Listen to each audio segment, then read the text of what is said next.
அகாடமிக்கு தங்களை அன்புடன் வரவேற்கிறோம். யூஜிடிஆர்பி தமிழ் அதில் யூனிட் 6 பார்த்துட்டு இருந்தோம். நேற்று நம்ம ஒரு வகுப்பு பார்த்து முடிச்சிருந்தோம். இன்னைக்கு நம்ம பார்க்கக்கூடியது சிற்றிலக்கியங்கள் 96ன்னு சொல்கிறாங்க இல்லையா, அந்த 96 என்னென்ன அப்படிங்கிறத பற்றி தான் பார்க்க போகிறோம். இந்த அழகு 6ல் சிற்றிலக்கியங்கள் அப்படிங்கிறது எப்படியெல்லாம் தோன்றியது, சங்க காலத்தில் எப்படியெல்லாம் அதுக்கான குறிப்புகள் இருந்தது, முழுமையாக இல்லைனாலும் கூட ஏதாவது ஒரு முன்னெடுப்பு இருக்கும் இல்லையா, எடுத்ததுமே ஒரு இலக்கியத்தை படைக்க முடியாது, அது எப்படிலாம் இருந்தது அப்படிங்கிறத நம்ம போன வகுப்பில் பார்த்தோம். சிற்றிலக்கியங்களுக்கு பாட்டியல் அப்படின்னு ஒரு பேர் இருக்குது. அப்போ பாட்டியல் நூல்கள்னால் என்ன, அதில் சிற்றிலக்கியங்களை பற்றி என்ன சொல்லியிருக்கிறாங்க, எந்த நூல் என்ன மாதிரியான வேறுபாடுகளெல்லாம் சொன்னாங்க அப்படிங்கிறத நம்ம என்ன பண்ணோம், நேற்று பார்த்தோம். அது மட்டும் இல்லாமல் சிற்றிலக்கியங்கள் பற்றி அறிஞர்கள், அதாவது நூல் எழுதுனவங்களாக இருக்கலாம் அல்லது உரை எழுதுனவங்களாக இருக்கலாம், புலவர்களாக இருக்கலாம், இவர்கள் என்ன சொன்னாங்க அப்படிங்கிறதையும் பார்த்தோம். இன்றைக்கி நம்ம சிற்றிலக்கியம் அப்படிங்கிறது 96 வகை அப்படின்னு நமக்கு தெரியும். நிறைய நூல்கள் கூட குறைய சொல்லிகிட்டு இருந்தாங்க. இதனால் 96 அப்படிங்கிறத நிறைய உரையாசிரியர்களும் அறிஞர்களும் ஏற்றுக்கொள்ளக்கூடிய ஒரு கருத்தாக இருந்தது. அதனால் நம்ம என்ன பண்ண போகிறோம்னா 96ம் என்னென்ன, அது எந்த வகையில் அமைந்திருக்கிறது அப்படிங்கிறத பார்க்கலாம். முதல்ல அகப்பொருள் கோவை. நமக்கு ஏன் இந்த 96ம் எது அப்படின்னு சொல்லி சொல்கிறோம், எதுன்னு சொல்லி நம்ம கேட்குறாங்க அப்படின்னாக்க, இதில் முக்கியமானது ஏதாவது ஒன்று வினாக்களில் வந்துடும். நீங்கள் நினைக்கிற ரொம்ப கஷ்டமானதில்லை. ஒரு பக்தி இலக்கியத்துக்குள்ளே இருக்கலாம், அது அந்த நூல் பக்தி இலக்கியத்துக்குள்ளே இருக்கலாம், அல்லது தற்காலத்தில் ஏதாவது சிற்றிலக்கியம் ஏற்றப்பட்டிருக்கலாம். இதில் அவங்க என்ன கேட்பாங்கன்னா அமைப்பு என்னன்னு கேட்பாங்க. ஸோ நாம் எடுத்து கொடுத்துருக்கிறது பார்த்தீங்கன்னா அந்த அமைப்பு என்னவாக இருக்கிறது அப்படிங்கிறத நாம் எடுத்து கொடுத்துருக்குறோம். ஸோ அது முதல்ல அகப்பொருள் கோவை. 2 வகைப்பட்ட முதற்பொருளும் 14 வகைப்பட்ட கருப்பொருளும். உங்களுக்கு தெரியல இல்லையா, முதற்பொருள் என்னது, நிலமும் பொழுதும். ஞாபகம் வச்சுக்கோங்க, உங்களுக்கு தெரியும், இருந்தாலுமே என்னதுங்க ஞாபகத்துக்காக சொல்கிறேன், நிலமும் பொழுதும் அது 2ங்களா. கருப்பொருள் மொத்தம் எத்தனை, 14. இது சேர்த்து அந்த 10 வகைப்பட்ட உரிப்பொருளும். நீங்கள் நினைக்கலாம், உரிப்பொருள் அப்படிங்கிறது நமக்கு என்னது, 5 நிலத்துக்கு 5 தானே வரும் அப்படின்னு சொல்கிறோம் இல்லைங்களா. ஆனால் 10 வகைப்பட்டது அப்படிங்கிறது இந்த இடங்கள்ல என்ன பண்ணுறாங்க அப்படின்னா, நம்ம தொல்காப்பியர் சொன்ன 7ஐயும் சேர்த்துட்டு மீதி 3 இப்போ என்ன பண்ணுறாங்க, கைக்கிளை முதலா அன்புடை காம பகுதி எனவாம், களவொழுக்கம் கற்பொழுக்கம் இது எல்லாத்தையும் சேர்த்து அவங்க என்ன பண்ணிடுறாங்க, 10ஆ சொல்கிறாங்க. இதை வச்சுக்கிட்டு நன்மையுற்ற கட்டளை கலித்துறை 400ஆக, கட்டளை கலித்துறை அப்படிங்கிற இலக்கணத்தில் 400 பாடல்கள், நல்லா பார்த்துக்கோங்க, 400 பாடலாக திணை முதலாக துறை ஈராக கூறப்பட்ட 12 அகப்பாட்டு உறுப்பும் வலுவின்றி தோன்ற பாடுவது அகப்பொருட்கோவை என்னும் இலக்கண விளக்க பாட்டியல் அப்படின்னு சொல்லி, அகப்பொருட்கோவை அப்படின்னு சொல்லி இலக்கண விளக்க பாட்டியல் இதுக்கு இலக்கணம் தருது. இதுக்கு அகப்பொருள் கோவைக்கு தருது. இதை நம்ம என்ன சொல்லுவாங்கன்னா 5திணை கோவை அப்படின்னு சொல்லுவாங்க, கோவைன்னு சொல்லுவாங்க, 5திணை கோவைன்னு சொல்லுவாங்க. அப்போது இதில் முக்கியமானது நம்ம பார்க்கக்கூடியது என்னென்னா, நமக்கு கட்டளை கலித்துறையில் ஒரு 400 பாடல்களை கொண்டு பாடப்படுவது அப்படிங்கிறது. அப்போ அகப்பொருள் கோவைக்கு யார் இலக்கணம் சொல்லியிருக்கிறாங்க, நம்ம யார் இலக்கணத்தை உங்களுக்கு கொடுத்துருக்கோம் அப்படின்னா இலக்கண விளக்க பாட்டியல் அப்படிங்கிற நூலிருந்து நாம் எடுத்து கொடுத்துருக்குறோம். அடுத்தது 2 அங்கமாலை. இந்த அங்கமாலை அப்படிங்கிறது நமக்கு தெரியும், அங்கம் அப்படின்னு வருது இல்லைங்களா. அங்கம் அப்படின்னாவே நம்ம உடம்புல எந்த அங்கத்தில் ஏதாவது குறைபாடு இருக்கா அப்படின்னு சொல்லி கேட்பாங்க. அங்கம் அப்படின்னா நமக்கு உடல் உறுப்புகளை தான் அங்கம் சொல்லும், பல அங்கங்கள் சேர்ந்தது அங்கம்னா உடல் உறுப்பு. ஆண்மகன் பெண்மகள் இந்த அவங்களுடைய உடல் உறுப்புகளை வெண்பா விருத்த வகைகளில் பாதத்திலிருந்து தலைமுடி வரை, தலைமுடியிலிருந்து பாதம் வரை, அதாவது கேசாதி பாதம் பாதாதி கேசம். கேசம் அப்படிங்கிறது நம் தலை கூந்தலை சொல்லுவாங்க, பாதங்கிறது பாதம் தான் இல்லைங்களா. அப்போது மேலேருந்து கீழே, கீழேருந்து மேலே மொத்தத்தில் வர்ணிப்பாங்க. கை இப்படி இருக்குது, கால் இப்படி இருக்குது, தலை இப்படி இருக்குது, கண் இப்படி இருக்குன்னு சொல்லி வர்ணனை செய்வார்கள். அப்படிப்பட்ட அந்த வர்ணனையை செய்யக்கூடியது தான் இது. தொடர்ச்சியாக பாடுறது, அப்படியே கை மேலேருந்து சொல்லி வச்சுக்கோங்களேன், கூந்தல் சொல்லி, நெற்றி சொல்லி, கண்கள் சொல்லி, மூக்கு, வாய், கழுத்து அப்படியே கீழே போய் பாதம் வரைக்கும் போகிறது, அந்த மாதிரின்னு வச்சுக்கோங்க. இப்படி தொடர்ச்சியாக கீழே இருந்தாலும் அதேமாதிரி கீழே இருந்து மேலேறி வருது, பாடுவது அங்கமாலை அப்படின்னு நம்ம சொல்கிறோம். அடுத்தது அட்டமங்கலம். இந்த அட்டமங்கலம் அப்படிங்கிறது கடவுள் காக்க வேண்டும் அப்படின்னு நினச்சிட்டு 8 ஆசிரிய விருத்தங்களால் பாடுவது. கடவுள் காக்கணும் அப்படின்னு சொல்லிட்டு 8 ஆசிரிய விருத்தங்களால் கடவுளை வேண்டி பாடுவதுக்கு பேர் என்னதுங்க, அட்டமங்கலம் அப்படின்னு நம்ம சொல்கிறோம். அடுத்தது அரசன் விருத்தம்.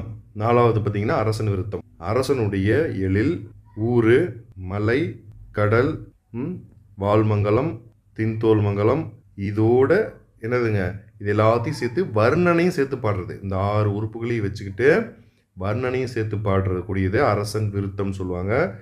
10 கலித்துறை, 30 விருத்தம், பல கலித்தாலிசை ஆகிய பாடல்கள் கொண்டு அமையும்.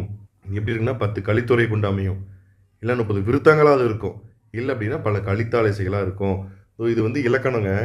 இது இப்படித்தான் இருக்கும்னா அது அப்படித்தான் இருக்கும் இல்லைங்களா? அந்த அடிப்படையில் நம்ம அதை மாற்ற முடியாது. அதை தான் அவங்க வந்து இப்படி சொல்லியிருக்காங்க. அடுத்தது அலங்கார பஞ்சகம். 5 அலங்கார பஞ்சகம். இந்த அலங்கார பஞ்சகம் அப்படிங்கிறது வெண்பா, கலித்துறை, அகவல், விருத்தம், சந்த விருத்தம், காஞ்சிமலை ஆகிய 10 அது பார்த்திங்கன்னா என்னதுங்க, இந்த விஷயங்கள் எல்லாத்தையுமே இந்த 5 பா இருக்கு இல்லைங்களா, இந்த 5 பாவில் 10 × 10 100 பாடல்களை பாடுறது. இந்த 5 என்ன பண்ணுறதுங்க, 5 × 10 போட்டு 50 வந்துடும் இல்லைங்களா? ஆனால் 5 என்ன பண்ணுறாங்க, அதை 10 × 10, அதாவது பார்த்தோம்னா இதுக்கு ஒரு 20, அதுக்கு ஒரு 20, அப்படி ஒவ்வொருக்கும் 20 20 பாடி 10 × 10ங்கிற அடிப்படையில் ரவுண்டாக என்ன பண்ணியிருக்காங்க, 100 பாடல்களை பாடுறது அலங்கார பஞ்சகம் அப்படின்னு நம்ம சொல்கிறோம். அடுத்தது அனுராக மாலை. தலைவன் பெண் ஒருத்தியை கனவில் கண்டு தான் பழகியமையை தன் பாங்கற்கு கூறுதல். அதாவது கனவுல ஒரு பெண்ணை பார்க்குறான், அந்த பெண் கூட தான் பழகினதை பற்றி தன்னுடைய பாங்கனுக்கு சொல்லக்கூடியதான் அனுராக மாலை. இந்த அனுராகம் ரெண்டுக்கும் இந்த ரன்னகரம் தன்னகரம் இருக்கு இல்லைங்களா, நகரம், இந்த 2 நகரத்தையுமே என்ன பண்ணுறாங்க அப்படின்னா பயன்படுத்தலாம்னு சொல்கிறாங்க. இந்த சிற்றிலக்கியத்தின் பாவகை வந்து நேரிசை கலிவெண்பா. அதாவது ரொம்ப ஆழமாக கேள்வி கேட்கணும்னு வச்சுக்கோங்களேன், அவங்க என்ன பண்ணிடுவாங்கன்னா அனுராக மாலை எந்த பாவால் பாடப்படுதும்பாங்க. அது கொஞ்சம் நம்ம கஷ்டம்தான், ஆனாலும் கூட ஒன்னொன்னையும் ஞாபகம் வச்சுக்க முடியலனாலும் உங்களுக்கு எதெல்லாம் ஞாபகம் வருது ஞாபகம் வச்சுக்கிட்டேன் அப்படின்னா நம்ம என்ன பண்ணிடலாம், ஒரு ஆன்சர் பண்ணும்போது இது இதுக்கு வராது, இது அதுக்கு தான் வரும் அப்படின்னு சொல்லி தவிர்த்துட்டு, இல்லை இது இதுக்கெலாம் வரும் அப்படின்னு சொல்லி ஒரு ஐடியா கிடைக்கும். என்றைக்குமே நம்ம நினைக்கிறோன்னா படித்ததுக்கு நேராக பதில் வரும் அப்படின்னா அது வந்து என்னது, ஒரு 20% தான் கேள்விக்கு உடனே பதில் உங்களுக்கே தெரியும். அடுத்து என்னென்னா எதுலாம் பதில் இல்லை அப்படின்னு சொல்லி நீங்கள் விளக்குவீங்க, இதெல்லாம் இது பதில் கிடையாது, இதுக்கு இது பதில் கிடையாது, அப்போ இதுவாக இருக்குமான்னு வைக்கிறீங்களா. நான் நினைப்பேன்னா நான் கெஸ் பண்ணி தான் போட்டேன், பாஸ் பண்ணிட்டேன், நான் கெஸ் பண்ணி தான் போட்டோமீங்க. அது கெஸ்ஸிங் கிடையாது, நீங்கள் படித்ததுக்கான பலனே அதுதான். நேராக பதில் சொல்லி எல்லாத்துக்கும் தெரியணும் அப்படின்னா அது 20% தான் எழுத முடியும். கொஞ்சம் கஷ்டமான கொஸ்டின் இருக்குது அப்படின்னா நாம் நேராக பதில் சொல்ல முடியாது. சரி, அது குறித்து நம்ம வினாக்களை வந்து பார்க்கும்போது நம்ம விரிவாக பார்க்கலாம். அடுத்தது 7 ஆற்றுப்படை. இது உங்களுக்கு தெரிஞ்ச விஷயந்தான். ஆற்றுப்படுத்தல், பரிசில் பெற வேண்டிய ஒரு பாணனோ விரலியரோ கூத்தனோ பொருணரோ, இந்த 4 பேர் யாரோ ஒருத்தவங்க, இவங்களில் பரிசில் பெறாத ஒருத்தனை நீ அந்த கலைஞர்கிட்ட போயிட்டு நீ இந்த அரசனிடம் போ, அவர் உனக்கு நல்லா பரிசு கொடுப்பாரு அப்படின்னு சொல்லக்கூடிய அந்த தன்மை இருக்கிறதல்லவா ஆற்றுப்படை. ஆறு அப்படின்னா வழி என்று பொருள். ஆற்றுப்படை வழிபடுத்துதல், இப்படி போன வழி காட்டுறது. அப்போது அகவற்பாக்களால் இது அமையும். ஆற்றுப்படை வந்து எதுவும் அமையும், அகவற்பாக்களால் அமையும். இந்த பாடல் வந்து தலைவனின் புகழ், கொடை, கொற்றம்னா வெற்றிங்க ஆகியவற்றை பற்றி எடுத்து கூறுவதாக தான் இது அமையும். ஆற்றுப்படை எப்படி அமையும் உங்களுக்கு தெரியும். அடுத்தது இணைமணி மாலை. அதாவது பார்த்தோம்னாக்க இணைமணி மாலை அப்படிங்கிறது, சரி இந்த இணைமணி மாலைனா என்ன, இணைனா 2 ஒரே மாதிரி இருந்தால் இணைன்னு சொல்லுவோம். அப்போ வெண்பாவும் அகவலும் வெண்பாவும் கலித்துறையுமாக, ஒன்று வெண்பாவும் அகவல் பாவாக இருக்கலாம், இல்லைனா வெண்பாவும் கலித்துறையுமாக இருக்கலாம். 2 இணைந்து வெண்பா அகவல் இணைமணி மாலை, வெண்பா கலித்துறை இணைமணி மாலை அப்படின்னு 100 அந்தாதி தொடையாக வருவது இணைமணி மாலை. இவ்வளோ கஷ்டமாக இருக்குது பார்த்தீங்களா இலக்கணம் எழுதுறதுக்கு. பேர் தான் சிற்றிலக்கியம், அது பேர் இலக்கியம் எழுதிடலாமாட்டிருக்கு. என்ன பண்ணியிருக்காங்க, இணைமணி மாலைனா வெண்பாவும் அகவல்னா ஆசிரியப்பாவும் தெரியும் நினைக்கிறேன், வெண்பாவும் அகவலும் வெண்பாவும் கலித்துறையும் 2 இணைச்சி வெண்பா அகவல் இணைமணி மாலை, வெண்பா கலித்துறை இணைமணி மாலை அப்படின்னு 100 அந்தாதி தொடையாக வருகிறது இணைமணி மாலைன்னு நம்ம சொல்கிறோம். இதுக்கு விளக்கம் சொல்கிறாங்க. அடுத்தது இயன்மொழி வாழ்த்து. நீங்கள் கேள்விப்பட்டிருப்பீங்க இயன்மொழி வாழ்த்துனா என்னென்னு.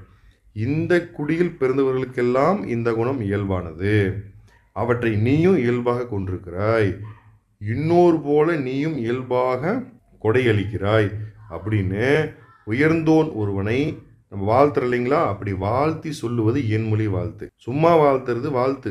நீ பாரு உங்கள் தாத்தா வந்து ஒரு அரசர், ஆனாலும் அவர் என்ன பண்ணுவார், புலவர்கள் வந்தால் அள்ளி அள்ளி கொடுப்பாரு, நல்லா கவனிப்பார், மரியாதையாக இருப்பார், அது மாதிரி நீ கொடுக்குற அப்படின்னு சொல்லி வாழ்த்துறாங்க அப்படின்னா அது என்னது, இயன்மொழி வாழ்த்து. அப்போ வாழ்த்துக்கும் இயன்மொழி வாழ்த்துக்குமான வித்தியாசம் தெரிஞ்சிருக்கும். 10வது சிற்றிலக்கிய வகை நாம் பார்க்குறது இரட்டை மணி மாலை. இப்போ மணி அப்படிங்கிறது உங்களுக்கு தெரியும். மணி அப்படின்னா மாணிக்கம் அப்படின்னு ஒரு பொருள் இருக்கு. மணிகளை கோர்ப்பது போல் அவங்க சொல்கிறாங்க, மணிகளை கோர்ப்பது போல் வெண்பா கட்டளை கலித்துறை அல்லது வெண்பா விருத்தப்பா அப்படிங்கிற பாவகையில் 20 பாடல்கள் பாடுவது. இரட்டைங்கிறத சும்மா சொல்கிறாங்க. வெண்பா கட்டளை கலித்துறை 2 சேர்ந்து இரட்டையா, இல்லை அப்படின்னா வெண்பா விருத்தப்பா இது 2 சேர்ந்து வரும். ஒன்று மட்டும் வராதுங்க, 2 சேர்ந்து வரும். அப்படி வரும் பொழுது அது என்ன சொல்கிறாங்க, இரட்டை மணிமாலை அப்படிங்கிறாங்க. ரெட்டை, அந்த ரெட்டை இருக்கக்கூடிய பாவகைகளை கோர்த்து நமக்கு என்ன பண்ணுறோம், ஒரு மாலையாக பாடல்களை 20 பாட்டு ஏற்றோம். அப்படி ஏற்றும்போது அதை இவர்கள் இரட்டை மணி மாலை அப்படின்னு சொல்கிறாங்க நமக்கு. அடுத்தது இருபா இருபக்து. இருபா இருபக்து அந்தாதியில் 10 வெண்பா 10 ஆசிரியப்பா. அந்தாதியில் 10, அதாவது 10 ஆசிரியப்பா. இப்படி வருவது இருபா இருபக்து. அந்தாதியில் 10 அது வெண்பாவில், புரிஞ்சுக்கோங்க. அந்தாதியில் 10 ஆனால் அது வெண்பா. ஆசிரியப்பாவில் 10, சரிங்களா, அது அந்தாதியில் தான் இருக்கும். ஆனால் வெண்பாவில் 10 ஆசிரியப்பாவில் 10. ஆனால் காமன் என்ன எப்படி இருக்குங்க, அந்தாதியில் இருக்கும். இருபா இருபக்து 2 பா என்னப்பா, ஒன்று ஆசிரியப்பா இன்னொன்று வெண்பா. 2 பாவில் 10 10 ஆக மொத்தம் 20ஆக ஏற்றுவது. அப்போ இருபா இருபக்துங்கிறது மொத்தம் 20 பாடலை உடையது. வெண்பாவில் 10 ஆசிரியப்பாவில் 10. அடுத்தது உலா. உலா போதல், வீதி உலா போவாங்க அரசர்கள் நாடு பார்க்கறதுக்காக உலா போவோம். யானை குதிரை தேர் இதில் இதாக ஒன்றில் ஏறிக்கிட்டு அரசர் வருவார் இல்லையா, அப்போ அரசர் வராங்கிறத தெரிவிக்கணும். இசைக்கருவிகளை முழங்கி கொண்டு இசைக்கருவி இசைக்கூடியவங்களாம் முன்னாடி போவாங்க. இந்த மியூசிக் வாசிட்டு இப்பயும் பார்ப்பீங்க. அதான் திருமணத்தில் உலா விடுவாங்க. அப்போல்லாம் திருமணம் செய்துக்கிட்டாங்க அப்படின்னா இன்னார் தான் மணமக்கள் அப்படிங்கிறது மக்களுக்கு தெரியணும், ஊர்காரங்களும் தெரியணும். இன்னார் மனைவி இவங்க இவங்கள திருமணம் பண்ணிட்டாங்க அப்படிங்கிறது தெரியணும் இல்லையா. அதுக்குன்னு புதுமண தம்பதிகளை வீதி வீதியாக அவர்கள் சுற்றி வருவார்கள். எல்லோரும் பார்ப்பாங்க, ஆரத்தி எடுப்பாங்க. வீதியாக இப்படி வீதி வீதியாக சுற்றி வருவாங்க. இப்போ அந்த பழக்கமே இல்லாமல் போயிடுச்சு. மண்டபங்களில் திருமணம் செய்கிறாங்க, இரவு நேரங்களில் இரவு உணவு கொடுக்குறாங்க பேரில், அவ்வளோதான். அதோடு முடிச்சுட்டு அப்படியே அவங்க மேடையில் இருப்பாங்க, எல்லாம் பார்த்துட்டு போவாங்க. ஆனால் பொண்ணு மாப்பிள்ளை ரெண்டும் என்ன பண்ணுவாங்கன்னா வீதி வீதியாக சுற்றி வருவாங்க, மக்கள் எல்லாம் வெளியே பார்ப்பாங்க. உலா போதல் அது. இப்படி இசைக்கருவிகளை இசைத்து கொண்டு அவங்க முன்னே வர மக்கள் புடைசூழ நகர வீதிகளில் உலா வருவது, இந்த மாதிரி வர்றது இது ஒரு காரணத்தால். இப்படி அரசன் உலா வரும்போது பேதை பெதும்பை மங்கை மடந்தை அறிவை தெரிவை பேரலுமை இந்த 7 பருவ மகளிர், அந்த வயது அடிப்படையில் 7 பருவம் பிரிச்சிருப்பாங்க. நம்ம அதை பார்ப்போம். அந்த 7 பருவ மகளிரும் அந்த அப்படி உலா வரக்கூடிய தலைவனை அந்த அரசனை கண்டு காதல் கொண்டு வருந்துவதாக, காதல் கொண்டு அந்த என்னதுங்க வருந்தி ஐயோ போகிறானே இப்படி இருக்கானே அவன் அண்ணன் அப்படின்னு வருந்துவதாக கலிவெண்பாவால் பாடுவது. நல்லா பார்த்துக்கோங்க. உலா இது கேட்டிருக்கிறாங்க வினாக்கள், ஞாபகம் வச்சுக்கோங்க. உலா இலக்கியம் எந்த பாவால் பாடப்படும்னா கலிவெண்பா. நல்லா ஞாபகம் வச்சுக்கோங்க. உலா வெண்பா இவங்க பாடும் அப்படின்னா எந்த பானா கலிவெண்பா, சரிங்களா. அடுத்தது உலா மடல். அதாவது உலா மடல், இந்த உலா மடல் அப்படிங்கிறது தான் விரும்பும் தலைவியை அடைய இயலா தலைவன் அவளை அடைவதற்காக ஊராரினுடைய ஆதரவை வேண்டி, மடல் ஏறுதல் கேள்விப்பட்டிருப்பீங்க இல்லையா, ஊராரினுடைய ஆதரவை வேண்டி பனை கருக்கு இருக்கு இல்லைங்களா, பனை மரத்தினுடைய கருக்கு இருக்கும் மட்டைக்கையில். இப்போ பார்த்தீங்கன்னா இந்த ரம்பா இருப்பாங்கள்ல, மரம் இருக்க ரம்ப மாதிரியே அது இருக்கும். அது பயங்கரமாக அப்படி கையில் படுறதே தெரியாது, ஆனால் கையை ரெண்டாக போகும். அதாவது தசையை பொழந்துடும் ஒரு மாதிரி, அந்த கருக்கு அப்படியே பிடிச்சிரும் மரமரன்னு. அப்படிப்பட்ட அந்த கருக்கில் குதிரை வடிவத்தை செஞ்சுக்கிட்டு அது மாரி ஏறி உட்காந்துக்கிட்டு போகிறது, 4 பேர் இழுத்துட்டு போவாங்க. இப்படி ஒரு இருந்திருக்குது இந்த தன்னைத்தானே வருத்தி கொள்கிற அந்த தன்மை, மடல் ஏறுதல் அப்படின்னு சொல்லி ஆங்கிலத்தில் சொல்லுவாங்க. கனவில் கண்ட பெண்ணோடும் கனவிலே கூடிய ஒருவன் கனவு முடிஞ்சதும் அவளை அடைவதற்கு மடல் ஊர்வேன் அப்படி தன்னை வருத்திக்கிறது. அதை பார்த்துட்டு ஊரார் சொல்லுவாங்க, எந்த பொண்ணுக்கா இவளை கஷ்டப்படுறான்னு தெரில, அவள் கல்லஞ்ச காரை இருப்ப போல இருக்கு, இவன் காதலை ஏற்றுக்கல அல்லது இவனை சேர்த்து வைக்கல, சரி இவ்வளோ கஷ்டப்படுறான், அவன் இவ்வளோ விரும்புகிறான் போல், அவனுக்கே கொடுத்துடலாம் அப்படின்னு சொல்லுவாங்க. இந்த மாதிரியான சிந்தனை தான் இன்றைக்கி என்னதுங்க காதல் தற்கொலை நின்றுட்டுருக்கு. சரி, அது ஒரு பக்கம் இருக்கட்டும். இப்போ உலாமடல் அப்படிங்கிறது மடல் ஏறுதல். நீங்கள் ஏற்கனவே பார்த்துருப்போம். மடல் ஏறுதல் அப்படின்னா பனை மரத்தால் செஞ்ச குதிரையில் பனைமர அந்த கருக்கு இருக்கு இல்லைங்களா, கருக்குன்னு சொல்லுவாங்க. அது ரொம்ப மாதிரி இருக்கும் பனைமட்டைக்கு அடிப்பக்கத்தில். அந்த பனைமட்டைக்கு அடிப்பதில் இருக்கக்கூடிய அந்த கருக்கில் குதிரை மாதிரி செஞ்சு அது மேலே ஏறி உட்காந்துக்கிட்டு ஊர் சிறுவர்கள்லாம் பிடிச்சி இழுத்துட்டு போவாங்க லேட்டாக. அந்த மாதிரி உட்காந்துட்டு போவான். அப்போ உடலில் பட்டு காயங்களே ஏற்படும். அது ஒரு அனுதாபத்தை ஏற்படுத்தி பார்க்குறவங்களுக்கு, பாரு தனித்தனியே வர்த்திக்கிறான். இப்போ கோயில் அழகெல்லாம் குத்திட்டு போகிறாங்க இல்லையா, அந்த மாதிரி அது வேண்டுதலுக்காக. இதுவும் தலைவி வேணும்னு தலைவியினுடைய வீட்டில் இருக்கவங்களாம் பார்க்குற மாதிரி இவன் போகிறதுங்க. அதுதான் உலாமடல். இதுவும் கலிவெண்பாவில் அமையும். ஏற்கனவே உலா பார்த்தோம். உலா மடலும் கலிவெண்பாவில் தாங்க அமையும். அடுத்தது உலத்தி பாட்டு. ஏற்கனவே சொல்லியிருக்கோம், உலத்தி உழவன்னாவே தெரிஞ்சிடும் உங்களுக்கு, விவசாயம் சார்ந்த ஒன்று அப்படின்னு சொல்லி. பல்லர் பள்ளியர் உழவு தொழில் குறித்து பாடுவது உலத்தி பாட்டு. இந்த முக்குற்று பல்லுலாம் நீங்கள் பார்த்துருப்பீங்க, அது உலத்தி பாட்டுன்னு ஒரு பேர் அதுக்கு இருக்குது. அவங்களுடைய அந்த வாழ்க்கையை பற்றி, அவங்க என்ன நடந்தாலும் சரி, வாழ்க்கையில் என்ன நடந்தாலும் சரி, அதை பற்றியெல்லாம் சொல்லுவது என்பது தான் என்னதுங்க, உலத்தி பாட்டு அப்படின்னு நம்ம சொல்கிறோம். அடுத்தது 15 உழினை மாலை. பகைவர் ஊருக்கு புறத்தே. நல்லா பார்த்துங்க, பகைவர் ஊருக்கு புறத்தே சுற்றி வளைச்சிட்டாங்க. அப்படி சுற்றி வளைச்சிருக்கும்போது உளினைப்பூவை சூடிக்கொண்டு என்னதுங்க, பகைவர் நகரத்தை என்னப்பது முற்றுகையிடுவது. ஏற்கனவே பகைவர்கள் வந்துடுறாங்க. உளினைப்போர் அப்படிங்கிறது அந்த மதில் சுவர் இருக்கு இல்லைங்களா, மதில் சுவரை காப்பாற்றுவதற்காக போர் பண்ணுறது. அது கைப்பற்றுவது, யாராவது ஒரு டீம் அதை கைப்பற்றிடுவாங்க. அப்படி கைப்பற்றக்கூடியது உளினை மாலை. அதை பற்றி சொல்லக்கூடியது உளினை மாலை. அடுத்தது உற்பவ மாலை. அப்படின்னா சொல்கிறோம் இல்லைங்களா, உற்பவ மாலை அப்படிங்கிறது, உற்பவ மாலை நமக்கு வந்து திருமால் இருக்கார் இல்லையா, நமக்கு இறைவன் திருமால் இருக்கார் இல்லையா, அவருடைய அந்த 10 வகையான பிறப்பு, இந்த தச அவதாரம் சொல்கிறோம்ல, இந்த 10 வகையான பிறப்புகளை நல்லா பார்த்துக்கோங்க. 10 வகையான அந்த பிறப்புகளை ஆசிரிய விருத்தத்தால் பாடுறது. ஆசிரிய விருத்தத்தால் பாடி வாழ்த்தி எங்களுடைய தலைவனை காப்பாற்றுங்கள் அப்படின்னு வேண்டுறது. திருமாலோட 10 அவதாரங்களை புகழ்ந்து பாடி, திருமால்கிட்டே போய் புகழ்ந்து பாடி எங்களுடைய தலைவனை நீங்கள் காப்பாற்றுங்கள் என்று சொல்லுவது தான் உற்பவ மாலை அப்படின்னு சொல்லக்கூடிய ஒரு சிற்றிலக்கிய வகை. இது திருமால் சம்மந்தப்பட்டார் இல்லையா, அதனால் தசப்பிராதுர்பவம், அரிபிறப்பு அப்படிங்கிற பெயர்களாலும் குறிக்கப்படுகிறது. அடுத்தது ஊசல். ஊஞ்சல் ஆடிக்கொண்டே ஒன்றை வாழ்த்தி பாடுவது. நல்லா பார்த்துங்க, முக்கியமானது இது ஊஞ்சல் ஆடிக்கிட்டே. ஊஞ்சல் ஆடிக்கிட்டு ஒரு விஷயத்தை வாழ்த்தி பாடுவது ஊசல். அடுத்தது 18 ஊர் நேரிசை. பாட்டுடைய தலைவன், அதாவது இருக்கார் இல்லையா, பாட்டுடைய தலைவன், அவருடைய பெயரை 90, 70 அல்லது 50, 90 இல்லைன்னா 70 இல்லை அப்படின்னா 50. நேரிசை வெண்பா. நல்லா பார்த்துக்கோங்க, நேரிசை வெண்பா. நம்ம மாதிரி வந்து வெண்பான் வகைகள் இருக்கு இல்லையா, அதில் வந்து நேரிசை வெண்பா. இந்த நேரிசை வெண்பாவால் பாடுறது. தலைவனுடைய பெயரை 90, 70 இல்லை 50 நேரிசை வெண்பாவால் பாடுறது. பாருங்கள், அதுக்கே ஒரு பெரிய திறமை வேணும். அதுதான் நமக்கு ஊர் நேரிசை அப்படின்னு சொல்லி பொருளுங்க. அடுத்தது தலைவன் ஊர் வந்து சேர்ந்ததை பாடுறதும் ஊர் நேரிசை தான். இந்த இடத்துல நீங்கள் குழப்பிக்க வேண்டாம். ஊர் நேரிசை அப்படிங்கிறது தலைவனை பற்றி பாடுவது, தலைவன் ஊர் வந்து சேர்ந்ததை பற்றி பாடுறது, இதுவுமே ஊர் நேரிசை தான். அடுத்தது ஊர் வெண்பா. பாட்டுடைய தலைவன் வரவால் ஊர் சிறக்க வேண்டும். இப்போது தலைவன் இந்த ஊருக்கு வந்துட்டான், இது வரைக்கும் இந்த ஊர் கொஞ்சம் ஏதோ இப்படி இருக்குது, இந்த ஊர் சிறக்க வேண்டும். தலைவன் வந்துட்டான், யாரை பற்றி புகழ்ந்து பாடுறோமோ அவன் வந்து விட்டான், ஆகையால் இந்த ஊர் வந்து சிறக்கணும் அப்படின்னு வெண்பாவால் பாடுவது ஊர் வெண்பா. வெண்பாவால் பாடுவது ஊர் வெண்பா.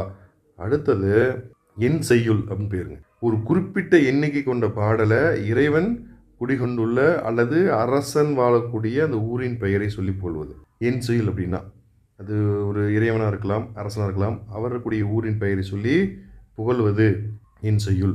இந்த தலைப்பு பாடல்களின் எண்ணிக்கை அடிப்படையில் இது அமையும். எப்படின்னா, திரு ஈங்கோய் மலை எழுவது, திருவெற்றியூர் ஒருபாறுபது, மூவேந்தர் புகழ்பாடும் 900. புரியுதுங்களா? இப்படி இது அமையும். அந்த எண்ணிக்கையின் அடிப்படையில் தான் அது அமையும். பாருங்கள், 70, 1 ரூபா, 1 ஒரு 10 அப்படிங்கிறாங்க, 3900, 900, அந்த அடிப்படையில் வச்சுக்கோங்களேன், அப்படி சொல்லக்கூடியது. சரியா? இதில் அடுத்ததாக பார்த்தோம்னா எழு கூற்றிருக்கை. நீங்கள் திரு எழு கூற்றிருக்கை கேள்விப்பட்டிருப்பீங்க இல்லையா, அதான் எழு கூற்றிருக்கை.